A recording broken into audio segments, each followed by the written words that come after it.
External magic is the use of energies directed by desire to bring about changes in the causal or physical world.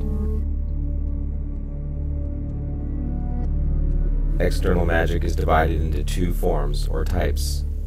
Hermetic magic, that which involves only one, or in some cases two, individuals.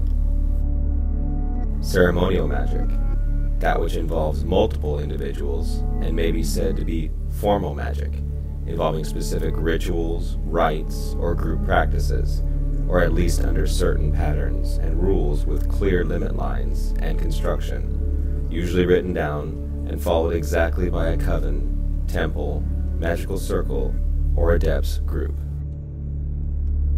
Internal magic, or thesis magic, is the use of these energies to bring psychic internal change, and therefore personal empowerment and real spiritual evolution, enlightenment, or in other words, dark ascension, demonic self-deification.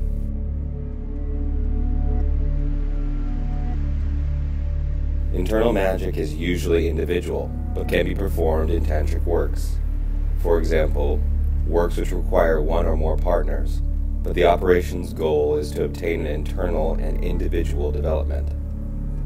It can be divided into hermetic and ceremonial magic as well, but the goal will always be personal insight and individual development, regardless of it being performed alone or in a group.